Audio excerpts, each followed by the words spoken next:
Welcome to dial news special debate.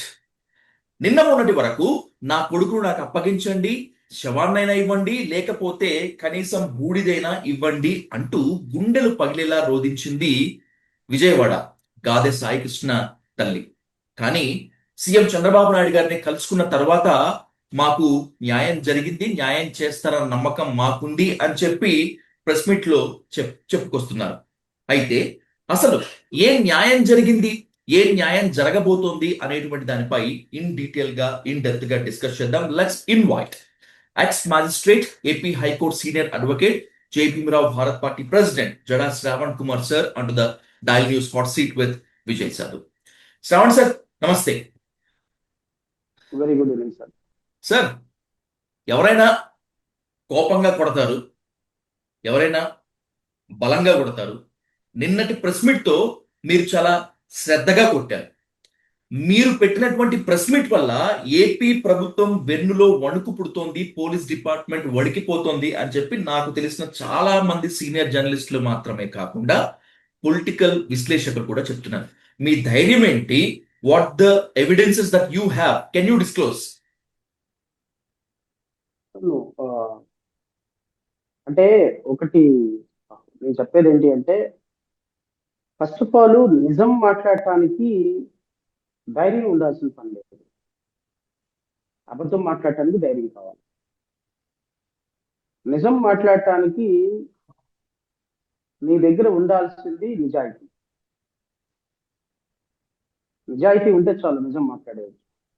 నేను కూడా పోలీసులకి లీడ్ ఇచ్చాను యాజ్ అ ప్రుడెంట్ మ్యాన్ గా, as a citizen of this country, ఒక మాజీ న్యాయమూర్తిగా, ఒక లాయర్ గా నాకు తెలిసినటువంటి ఇన్ఫర్మేషన్ ని పోలీసులతో షేర్ చేసుకున్నాను. ఎందుకు షేర్ చేసుకున్నానంటే, ఇన్వెస్టిగేషన్ ప్రాపర్ వేలో కొనసాగాలి.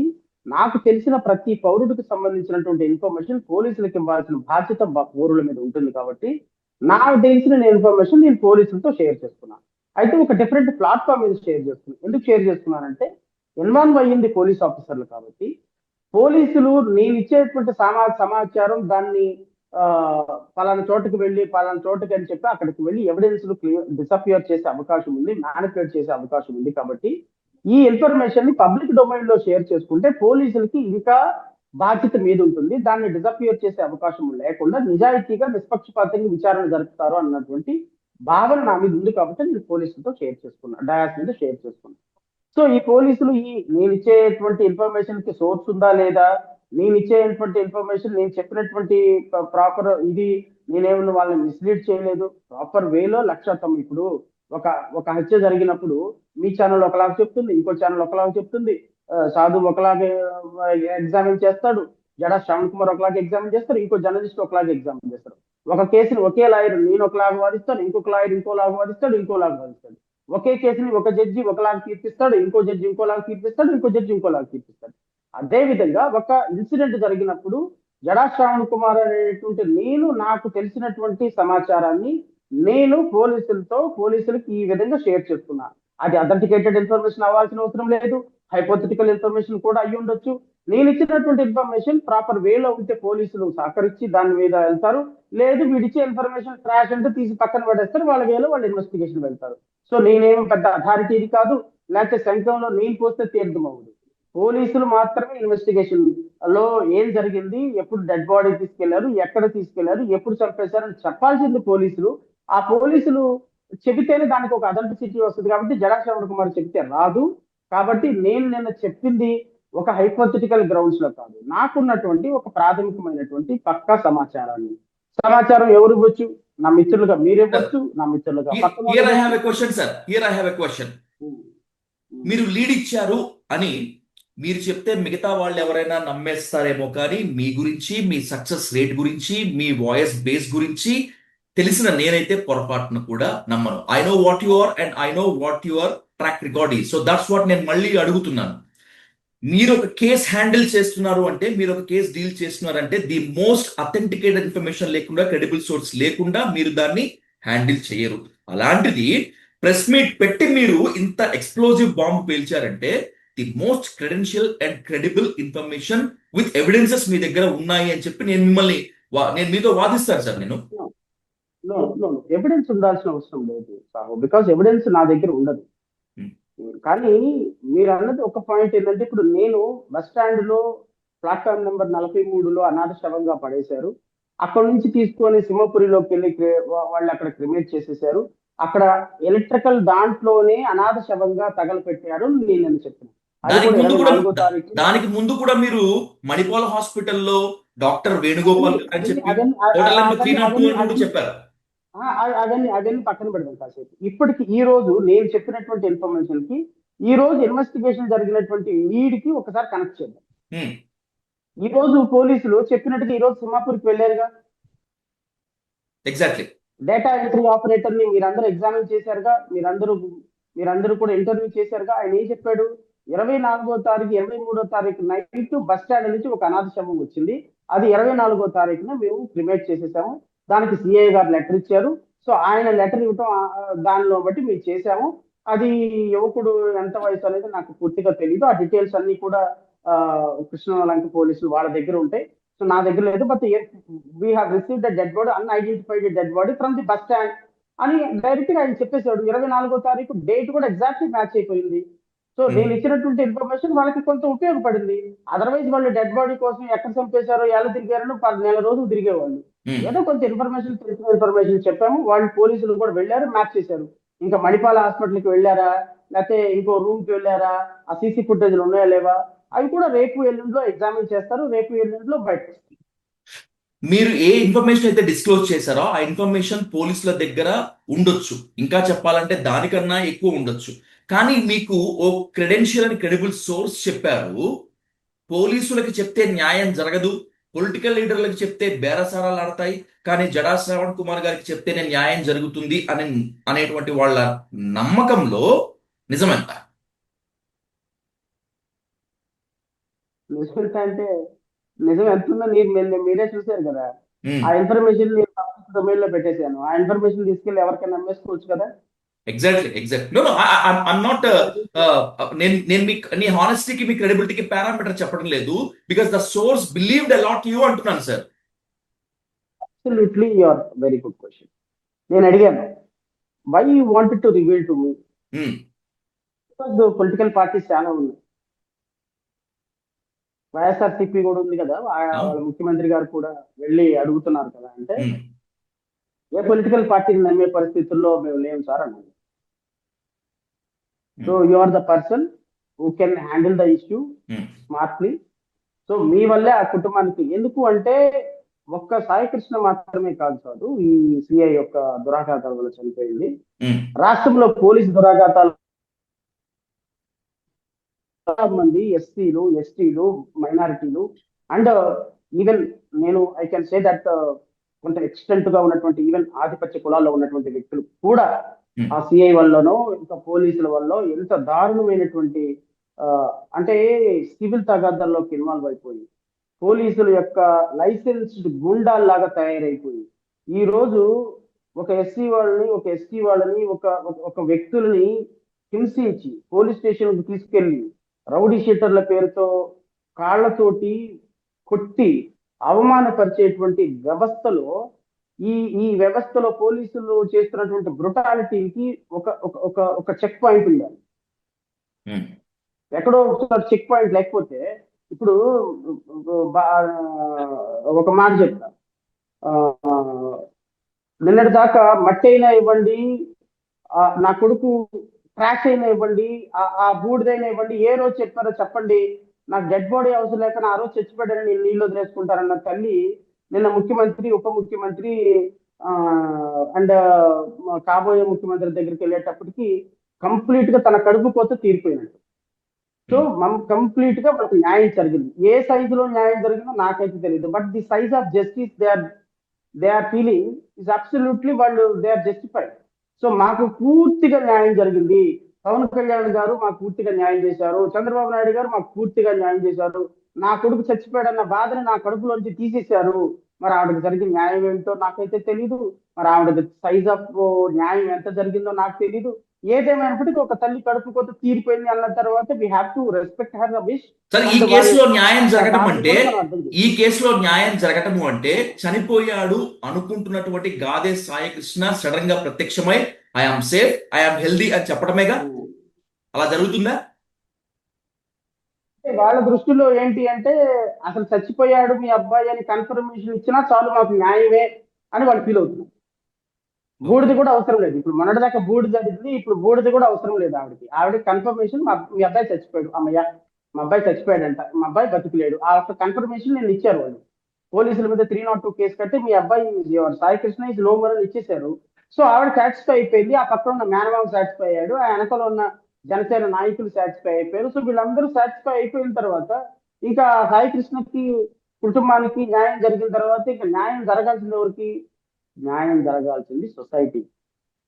ఉమ్, నా ప్రయత్నం ఏంటి అంటే రేపు పొద్దున జడా శ్రవణ్ కుమార్ని తీసుకెళ్ళొచ్చు, సాధువుని తీసుకెళ్ళొచ్చు, ఏదో ప్రశ్నలు ఈ ఇష్టం వచ్చినట్టు ఒక ఎమ్మెల్యేని పట్టుకొని ఒక మాట. ఇప్పుడు మన పవన్ కళ్యాణ్ నువ్వు క్వశ్చన్ అడిగావు తెలంగాణలో, ఆయన నన్ను క్వశ్చన్ అడుగుతావా, నువ్వు ఆంధ్ర వచ్చినప్పుడు వేసేయడరా అన్నాడు అనుకోండి. ఏదో ఒక రోజు ఆంధ్ర వస్తారు, నాతో ఒక ఇంటర్వ్యూ చేస్తావు, ఇంకొకరితో ఒక ఇంటర్వ్యూ చేస్తావు, ఏదో ఒకసారి ఎత్తుకెళ్తారు. ఎత్తుకెళ్తాం డైరెక్ట్ గా హోటల్కి ఎత్తుకెళ్ళిపోయారు అనుకో.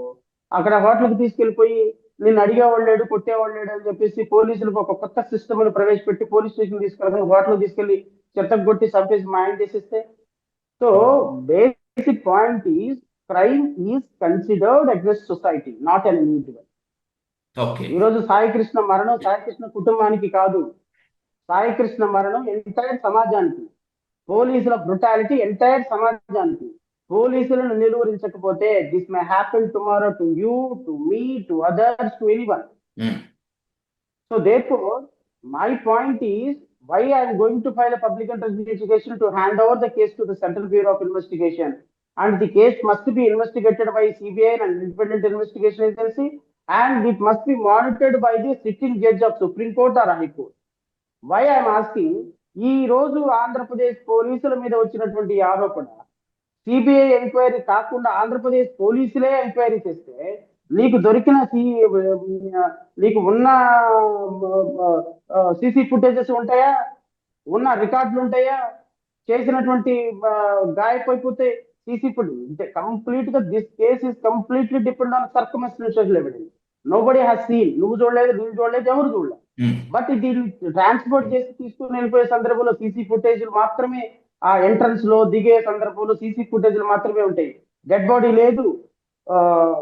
24 తర్వాత చనిపోయిన తర్వాత డెడ్ బాడీని యాష్ ని కూడా మీరు ప్రిజర్వ్ చేయమని చెప్పారు వాళ్ళు. ఉమ్, అన్ఐడెంటిఫైడ్ డెడ్ బాడీలు తగలబెట్టి డెడ్ బాడీకి ప్రిజర్వ్ చేయరు వాళ్ళు. వాళ్ళు ఆ డెడ్ బాడీ లేదు, యాష్ లేదు, మెడికల్ ఎవిడెన్స్ లేదు, ఏమీ లేదు, చంపిన ఆధారం లేదు, డెడ్ బాడీ లేదు, ఏమీ లేదు. ఏమీ లేకుండా 302 కేసు కట్టి ఏం సాధిద్దామని మీరు? సరే, ఇప్పుడు రేపటి కోర్టులో గాదె ఏం సాయి చేస్తారు? కృష్ణ కేసుకి సంబంధించి తెలుగు సమాజాన్ని పట్టి పీడిస్తున్నటువంటి 2 ప్రశ్నలు మీ ముందు ఉంచుతాను సార్. ఫస్ట్ వన్, సార్, ఈ కేసు జై భీమ్ సినిమాను అలాగే దృశ్యం 3ను అనిపిస్తోంది అని చెప్పి చాలా మంది అంటున్నారు. అసలు బాడీ లేదు, బూడిద కూడా మిగలలేనటువంటి ఈ కేసులో ఇక ఏం జరుగుతుంది, నిందితుల్ని ఎలా తీసుకొస్తారు ముందుకి అనేటువంటి ప్రశ్న. అసలు అంటే శవం కూడా లేకపోవటం వల్ల సాక్ష్యాలన్నీ అయిపోయినట్లేనా? ఇప్పుడు నేను చెప్పిన చిన్న ఉదాహరణ తీసుకున్నాం. ఇతను హోటల్కి తీసుకెళ్లారనేది నా ఆరోపణ. ఉమ్, హోటల్లో సీసీ కెమెరా లేదనుకోండి, హోటల్కి తీసుకెళ్లాడని ఎవిడెన్స్ ఉండదు. ఎందుకు? సాహు వెళ్తే, శ్రవణ్ కుమార్ వెళ్తే 100 డాక్యుమెంట్ అడుగుతాడు, కానీ పోలీస్ ఆఫీసర్ వెళ్తే డాక్యుమెంట్ అడగడుగా, అవట్లేడు. అవును సార్. ఆధార్ కార్డులు అడగడుగా. ఉహు, కాబట్టి హోటల్ ఎవిడెన్స్ పోయింది. ఇప్పుడు అతన్ని తీసుకొచ్చినటువంటి కృష్ణలంక పోలీస్ స్టేషన్ లో సీసీ ఫుటేజ్ మాయమైపోయింది అనుకోండి, తీసుకొచ్చినట్టు ఆధారం ఉండదు. ఎందుకు? అతను ఆన్ రికార్డ్ ఏం తీసుకురాలా. ఉమ్, ఒకవేళ తీసుకొచ్చినా వదిలేసాం అన్నారు అనుకుందాం, మాట వరుస వదిలేసిన దానికి ఆధారం లేదు, తీసుకొచ్చిన దానికి ఆధారం ఉంది, వదిలేసాం అన్నారు. వదిలేసిన తర్వాత ఎక్కడికి వెళ్ళిపోయాడు? ఫర్ ఎగ్జాంపుల్ బస్ స్టాండ్ తీసుకెళ్ళిపోయారని నా ఉపయోగం. బస్ స్టాండ్ తీసుకెళ్లేటప్పుడు బస్ స్టాండ్ లో సీసీ కెమెరాలు ఉండవు అనుకుందాం. సీసీ కెమెరా ఉన్నా ఆ ఫుటేజ్ మాయమైపోయింది అనుకుందాం. ఉమ్, సో త్వరకపూరికి తీసుకొచ్చినప్పుడు అక్కడ రాంగ్ పేరు ఉంటుంది, పేరు ఉండదు, ఊరు ఉండదు, అన్ఐడెంటిఫైడ్ డెడ్ బాడీ. ఎవరిని తీసుకొచ్చారు ఎవరికి తెలియదు. ఉమ్, ఆ డెడ్ బాడీ పేరు రాయరు అక్కడ, కాబట్టి అక్కడ కూడా మీకు ఎవిడెన్స్ దొరకదు. సో ఇప్పుడు అన్ఐడెంటిఫైడ్ డెడ్ బాడీని క్రిమేట్ చేసేటప్పుడు ఒక ఫార్మాలిటీస్ ఉంటాయి. ఫోటోలు తీయాలి, అవి విఎంసి విశాఖపట్నం విజయవాడ మున్సిపల్ కార్పొరేషన్కి ఇవ్వాలి. వాళ్ళు ఈ అన్ఐడెంటిఫైడ్ డెడ్ బాడీని క్రిమేట్ చేయడానికి వాళ్ళు పర్మిషన్ ఇవ్వాలి. సో ఈ విధంగా పర్మిషన్ ఇచ్చిన తర్వాత మాత్రమే క్రిమేట్ చేయాలి. దీనికి సిఐ నో అబ్జెక్షన్ సర్టిఫికేట్ ఇవ్వాలి. సిఐ నో అబ్జెక్షన్ సర్టిఫికేట్ ఇచ్చేటప్పుడు ఈ వ్యక్తుల యొక్క ఫోటోలు తీయాలి, వాటన్నిటిని పోలీస్ స్టేషన్ లో ప్రిజర్వ్ చేయాలి. ఫర్ ఎగ్జాంపుల్ సిఐ నాగరాజు ఆ ప్రొసీజర్ ఏమి ఫాలో అవ్వలేదు అనుకున్నాం మాట వరుసకి. Okay sir. ఒకవేళ సిఐ ప్రొసీజర్ ఫాలో అయినా అవన్నీ తీసి చెత్తపుట్ల పడేశారు అనుకున్నాం ఇప్పుడు investigation officer in order to save Nagaraju. What links you to fix the so bloody person? అవును సార్. కాబట్టి that is why I demanding CBI enquiry. Independent investigation agency వస్తే మాత్రమే వీటన్నిటిని చేయగలవు, చూడగలవు. రేపు మధ్యలో జ్యుడిషియల్ ఎలా రియాక్ట్ అయితే నాకే తెలియదు. వాళ్ళ తల్లికి లేని బాధ నీకేందని అనొచ్చు. That's my second question two sir. Sir ఇప్పటి వరకు సీఎం చంద్రబాబు గారిని కలవక ముందు ఒక కన్సర్న్ ఉండేది వాళ్ళ ఫ్యామిలీ మీద. సీఎం చంద్రబాబు గారిని కలిసినటువంటి తర్వాత మాకు న్యాయం జరిగిపోయింది, న్యాయం చేస్తారు నమ్మకం అని వాళ్ళు చెప్పిన తర్వాత ఇంకొక క్వశ్చన్ రేజ్ అయింది. That's my second question two. రేపు మీరు పబ్లిక్ ఇంట్రెస్ట్ లిటిగేషన్ వేసిన తర్వాత ఫ్యామిలీ మీరు అనుకున్నంత స్థాయిలో పాజిటివ్ గా రెస్పాండ్ అవ్వకపోతే, ఒకవేళ కాంప్రమైజ్ అయితే ఏంటి పరిస్థితి? ఫ్యామిలీ కాంప్రమైజ్ అయిపోయారు ఆల్రెడీ. కాంప్రమైజ్ చాలా పెద్ద న్యాయం జరిగింది వాళ్ళకి, న్యాయానికి కాంప్రమైజ్ అయిపోయారు. ఆ తల్లి కాంప్రమైజ్ అయిపోయింది, ఆ పక్కన ఉన్నటువంటి జనసేన పార్టీ కార్యకర్తలందరూ కాంప్రమైజ్ చేశారు. ఇదేం పెద్ద విషయం కాదు. కానీ తల్లి కాంప్రమైజ్ అయినా, వాళ్ళ కుటుంబం కాంప్రమైజ్ అయినా, సమాజం కాంప్రమైజ్ కాదు. ఈ కేసులో సిబిఐ విచారణ పడి తీరుతుంది, వేయించి తీరుతాం. 100కి 200% ఈ కేసుని చివరి దాకా వెంటాడతాం, అందులో డౌటే లేదు. I know about your capability, sir, but I know about your capability. What my question is, కేవలం పోలీస్ అధికారులు మాత్రమే దీంట్లో ఇరుక్కునేటువంటి ఛాన్స్ ఉంటుందా, లేకపోతే ఈ ఇన్ఫర్మేషన్ తెలిసి కూడా బయటికి రానివ్వకుండా ఆపేసినటువంటి ప్రభుత్వ పెద్దలు, నేతలు కూడా ఇరుక్కునే ఛాన్స్ ఉంటుందా? ఇంకా అలా చెప్పుకుంటూ పోతే అసలు మీ మీడియాని చాలా బాగా మేనేజ్ చేశారు గత 4 రోజుల నుంచి. వాళ్ళు కూడా రావు. విజయవాడలో 90% మీడియాని మేనేజ్ చేశారు కేసు బయటకు రానివ్వకుండా, న్యూస్ బయటకు రానివ్వకుండా. సో దీంట్లో పెద్దలు ఉన్నారు, పొలిటీషియన్స్ ఉన్నారు, రియల్ ఎస్టేట్ వాళ్ళు ఉన్నారు, పెద్ద పెద్ద వ్యక్తులు ఉన్నారు అనేది సమాచారం. బట్ వాళ్ళ మీద మనం వెళ్ళేటప్పుడు, మాట్లాడేటప్పుడు మనకి కొంత ప్రాథమికమైన సమాచారం ఫస్ట్ నేను సాటిస్ఫై అవ్వాలి. వాళ్ళు ఏదో చెప్పారు కదా అని నేను మాట్లాడకూడదు. నేను మాట్లాడితే మీలాంటి వాళ్ళు మళ్ళీ నా మీద పడుతుంటారు. సో ఖచ్చితంగా మీకు నేను సమాధానం చెప్పాలి. అల్టిమేట్ గా నేను ఇప్పుడు వరకు నేను చెప్పినవన్నీ నిజాలని కూడా నేను మీతో చెప్పటం లేదు. ఇది నా వెర్షన్ ఆఫ్ ఆర్గ్యుమెంట్. నాకు తెలిసిన సమాచారం ఉపయోగపడితే తీసుకోండి, లేకపోతే వదిలేసేయండి. గాలి వచ్చిన కాబట్టి వదిలేయండి, అంతవరకే. ఇదేదో పర్టికులర్ గా నేనే చెప్పాను కాబట్టి జరగాలని నేను అనటం లేదు. ఇది నిజమా కాదా అనేది ఒక వెర్షన్. ఆ వెర్షన్ లో దాంట్లో ఏమైనా ట్రూత్ ఉంది అంటే తీసుకోమని నేను అంటా పోలీసులు కూడా. రేపొద్దున ఎవరో ఉన్నారు, ఎంత పెద్దవాళ్ళు ఉన్నారు అనేది సిబిఐ ఎంక్వైరీ పడిన తర్వాత వస్తుంది బయటకు మొత్తం సార్. 100% వస్తుంది చివరి వరకు. ఎందుకు అంటే ఈ విధమైనటువంటి క్రైమ్ ని ఒక కొత్త పుంతలు తొక్కించి సినిమా కంటే కూడా కల్పించేటువంటి ఒక గొప్ప ఆంధ్రప్రదేశ్ యొక్క క్రైమ్ రేటును తగ్గించడానికి మా పోలీసులకు ట్రైనింగ్ ఇస్తున్నామంటే నేను ఇంకా ఏం ట్రైనింగ్ అనుకున్నాను. ఇప్పుడు ఈ ట్రైనింగ్ నాకు ఇప్పుడు అర్థమైంది. ఏమండి, ఆ గవర్నమెంట్ లోనేమో డోర్ డెలివరీ, ఈ గవర్నమెంట్ లోనేమో నో డెలివరీ. ఇంకా డెడ్ బాడీయే లేదు ఇంకా. అంటే ఏం చేశారు, సహజంగా చంపేసేసి ఏదో ఒక లాకప్ డెత్ కింద పరిగణిస్తారు, లాకప్ డెత్ కింద చూపిస్తారు, తీసుకుని ఎక్కడో పడేస్తారు, లేకపోతే ఎన్కౌంటర్ చేసి మేము సీన్ ఆఫ్ అఫెన్స్ కు తీసుకెళ్తుంటే మా మీద తిరగబడ్డాడు, కాల్ చేసామని చెప్తారు. రకరకాల విన్యాసాలు ఉంటాయి. This is a new kind of innovation in concealing or disappearing the evidence and in committing a murder. ఎంతమంది కోరుకున్నారండి? టాస్క్ ఫోర్స్ పోలీసులు ఎంతమంది ఉన్నారండి? కానిస్టేబుల్ ఎంతమంది ఉన్నారు? ఎంతమంది కలిసి కొట్టారు? ఉన్నతాధికారులు ఎంతమంది ఉన్నారు? ఇంతమంది కలిసి ఒక అమాయకులమైన ప్రాణాలు తీర్చడానికి ఇంత కాన్స్పిరసీ పూనాల్సినంత అవసరం ఉందా?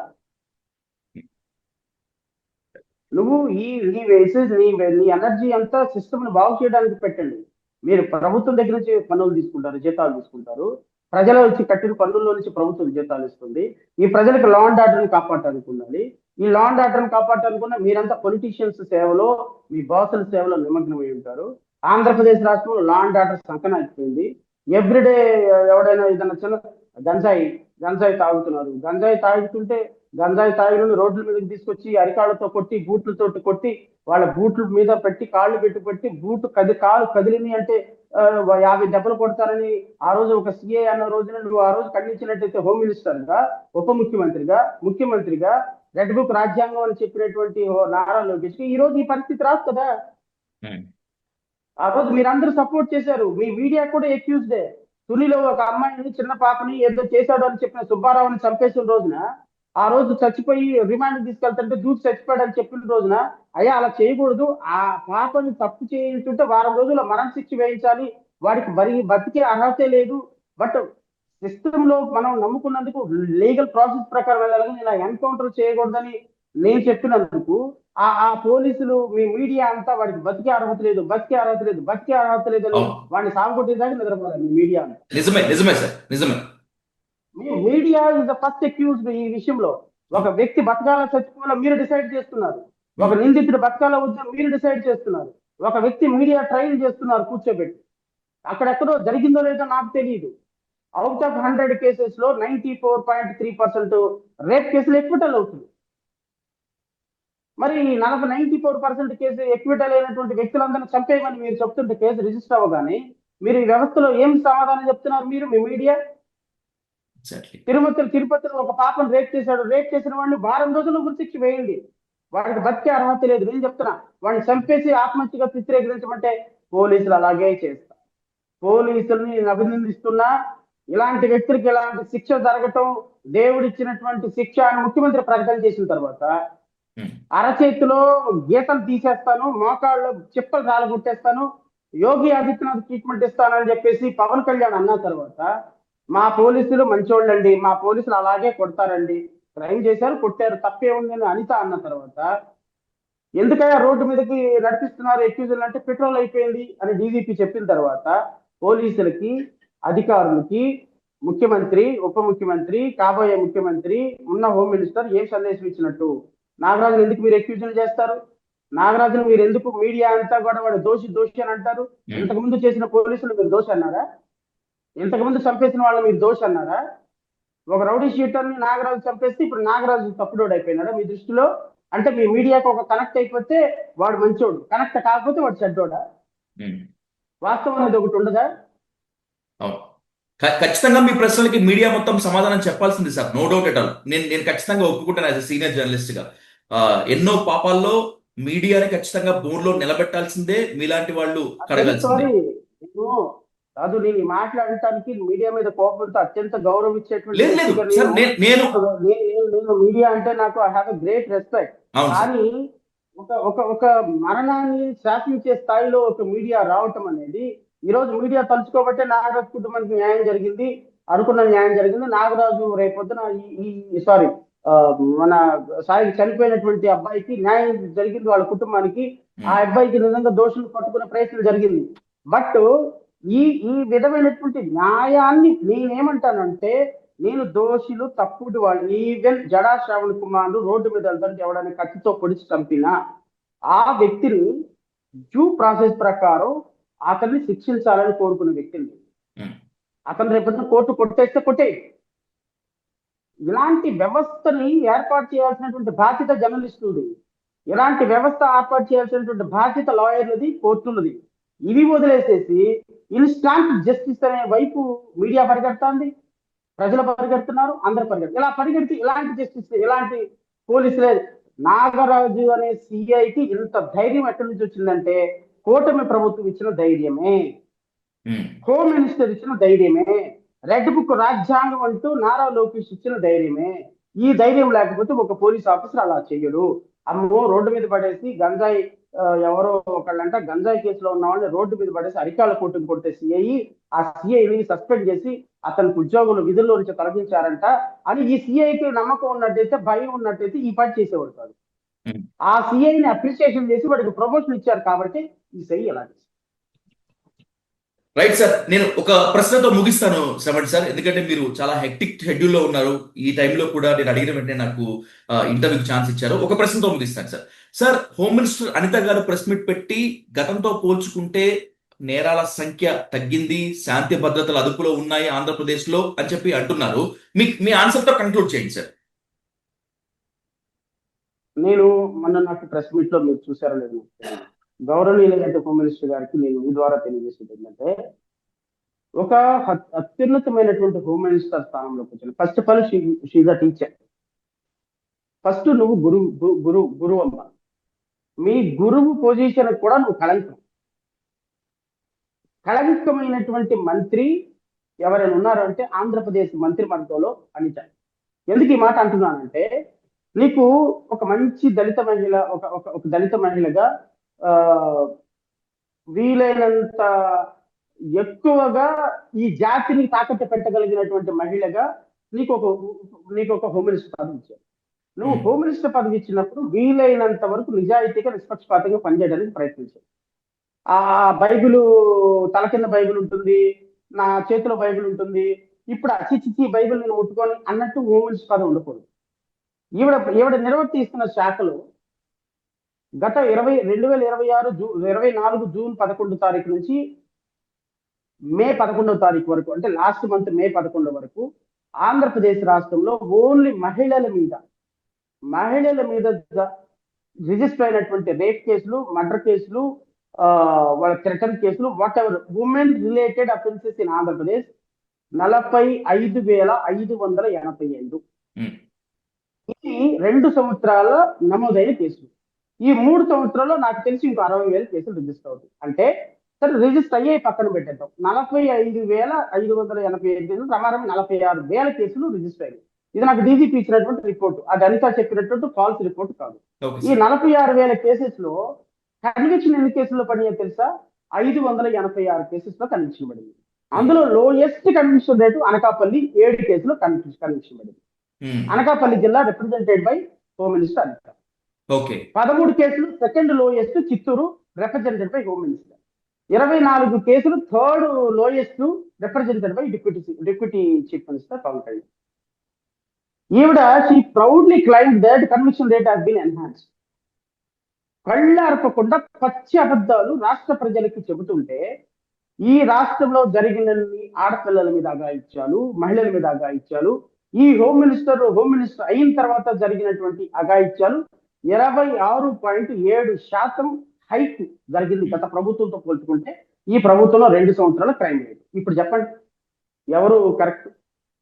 కాబట్టి ఇవన్నీ పిచ్చి మాటలు సాహు, అన్ని అబద్ధాల కోటలతోటి కూటమి ప్రభుత్వం కడుతుంది. రాష్ట్రంలో లా అండ్ ఆర్డర్ లేదు. హైకోర్టు నిండా హెబియస్ కార్పస్ పిటిషన్, హైకోర్టు నిండా call to not to call to the police stations due process. నాకు తెలిసినంత వరకు 2024 జూన్ 11 తర్వాత నేను ఒక 500 కేసులు వేసుకుంటా. ఏమని? సాహుని పోలీస్ స్టేషన్ పిలుస్తున్నారండి, ఎఫ్ఐఆర్ రిజిస్టర్ చేయకుండా ఆపండి. ఎందుకు పిలుస్తున్నారయ్యా? మేము పిలవట్లేదండి. Not to call to police station without due process of law అని ఆర్డర్. పొద్దున నేను ఆఫీస్కి వెళ్ళగానే ఒక 10 మంది క్లయింట్ ఉంటారు. ఏందా నీ కేసు? పోలీసులు పిలుస్తున్నారయ్యా. ఎందుకు? తెలియదయ్యా. నువ్వెందుకమ్మా?